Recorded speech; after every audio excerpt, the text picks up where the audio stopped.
Faster, damn you, move faster. Ilaria struck her thigh with one fist, as if that motion could somehow spur the troops to more speed. She paced them for a moment, then sped up, unable to move that slowly for long. Within minutes, she had passed the long line of men and caught up with the cavalry again. Automatically, she glanced around, searching for the short blonde hair near the front. There. You need to pick up the pace, she snapped at Turalyon as she slid between the other horses and moved alongside him. The young paladin started and flushed, but right now she could not take her normal pleasure in his reaction. There was no time for such foolishness. We're moving as fast as we can, he told her calmly. Then she noticed. He glanced behind him to gauge the troop's speed anyway. You know our men cannot match you for speed, and armies always move more slowly than individuals. Then I'll go on myself, as I should have from the start, she insisted, tensing to sprint past the horses and deeper into the forest. No. Something in his voice stopped her, and she cursed under her breath. Why couldn't she disobey him? He didn't have the same presence as Lothar, and she was cooperating with the Alliance army at her own volition, not from any orders. Yet when he did actually command her, she found herself unable to resist. Which didn't mean she couldn't argue. Let me go, she insisted. I need to warn them. Her heart twisted again at the thought of her sisters and friends, her kin being caught unawares by the horde. We will warn them, Turalyon assured her, and she could hear the certainty in his voice. And we will help them stand against the horde. But if you go by yourself, you will be caught and killed, and that will not do anyone good. It had sounded as if he had meant to say something else, and she felt a sudden urge of, was that joy in her chest, but had no time to wonder about it. Somebody's got a crush. I am an elf and a ranger, she insisted hotly. I can disappear into the trees. No one can find me. Not even a forest troll? She turned and glared at the wizard, who was riding on Turalyon's far side. Because we know they're working with the horde, he continued, and we know they're almost your equal in woodcraft. Almost, perhaps, she conceded, but I am still better. No one would deny that, Khadgar agreed diplomatically, though she could see the grin lurking behind his calm. But we don't know how many of them are out there between us and your home, and 10 of them would be more than make up. And 10 of them would more than make up for your superior skill. Ilaria cursed again. He was right, of course. She knew that. But that didn't stop her from wanting to run full speed, not caring about potential obstacles. She had seen the horde, seen what it could do. She knew the dangers it posed, and now it was heading for her home, and her people had no idea such a danger was approaching. Just get them moving, she snapped at Turalyon, and sprinted ahead, scouting the path. She half hoped she would come across a few trolls or orcs, but knew they were still too far ahead for her to see. The horde had a significant lead on them right now, and if those human soldiers could not move beyond their current snail's pace, it would only increase. She's worried, Khadgar said quietly as they watched Ilaria disappear from view.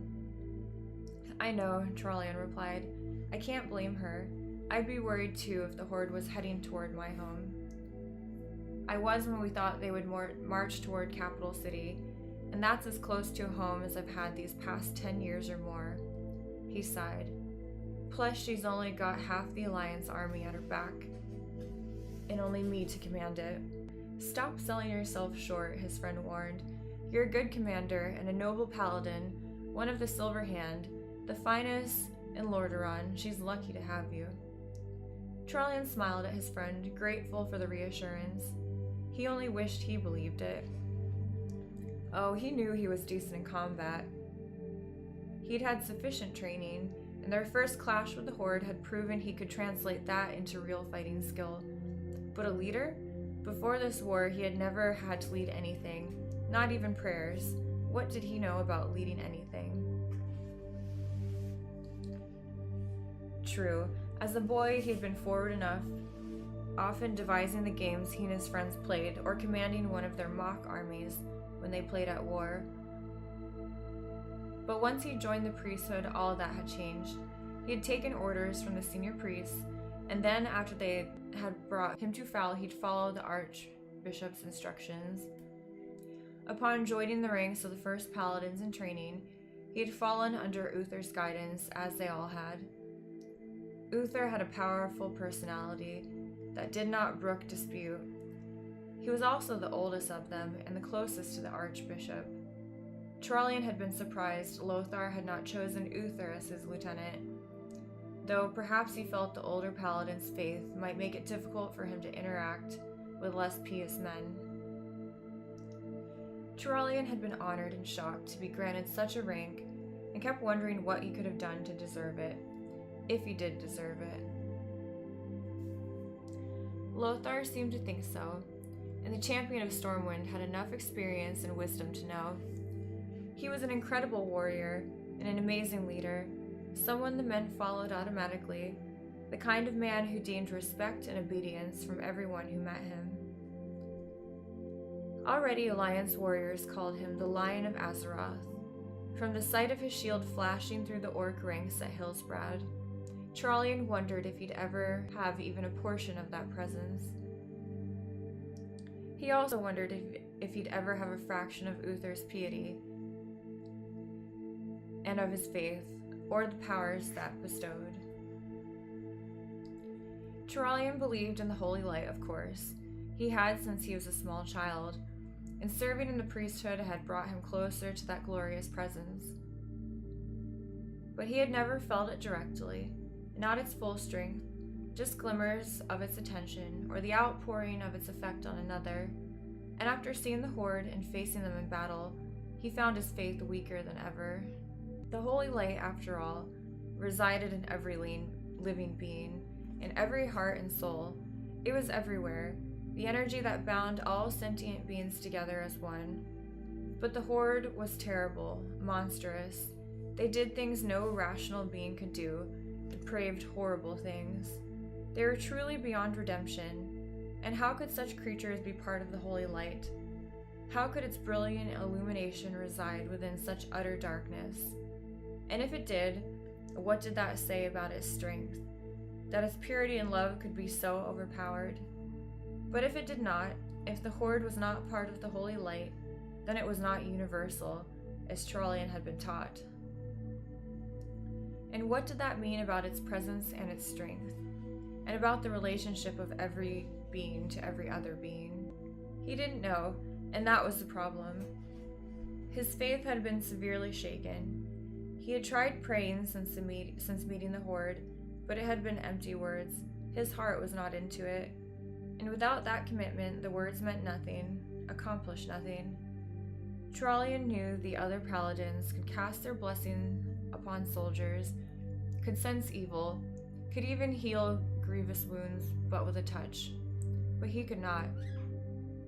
He was not sure he had ever had such talents, and he certainly did not possess them now. He wondered if he ever would. "You've gone quiet again." Khadgar leaned closer and nudged him with one hand. "Don't think too deeply, or you'll fall right out of the saddle." His tone was friendly and only a little concerned, and Trallian did his best to smile at the weak joke.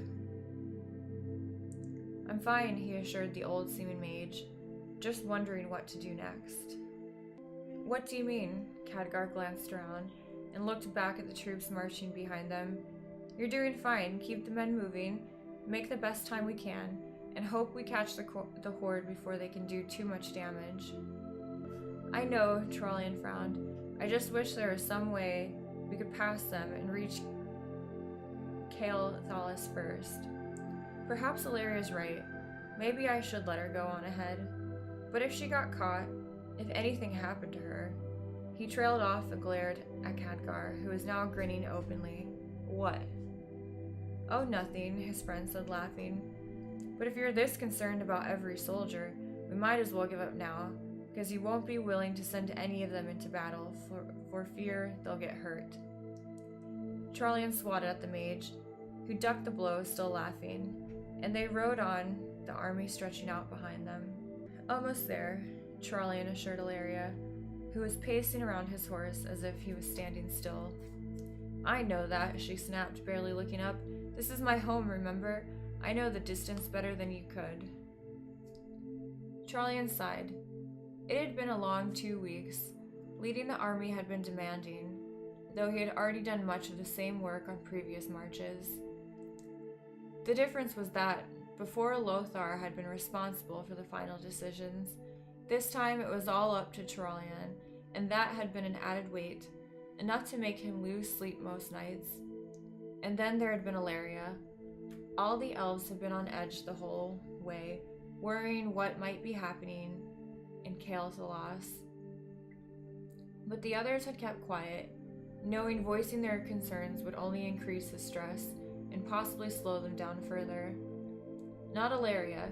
She had questioned every decision the whole way, why they were taking one valley and not another, why they were lighting campfires instead of eating and sleeping cold, why they were halting at twilight instead of marching on into the night. Trollian had been nervous enough about taking command, but Ilaria's constant badgering had made it 10 times worse. He felt like he was under constant scrutiny, and like every decision earned her further disapproval. "We'll reach the base of the foothills soon," he reminded her. "Once we have, we should be able to see the borders of aLilFoxz. Then we'll know how far the horde has gotten. Perhaps they were slowed going over the mountains and have not reached it yet." That had been one blessing at least. Lothar had persuaded the Wildhammer dwarves to send one of their number down to Alterac. The dwarf had carried orders for Admiral Proudmoore, who had several ships stationed near Darrowmere Lake. Upon receiving the orders, Proudmoore had dispatched his ships down the river. They had met up with Trollian in the army just below Stormguard and ferried the soldiers on board.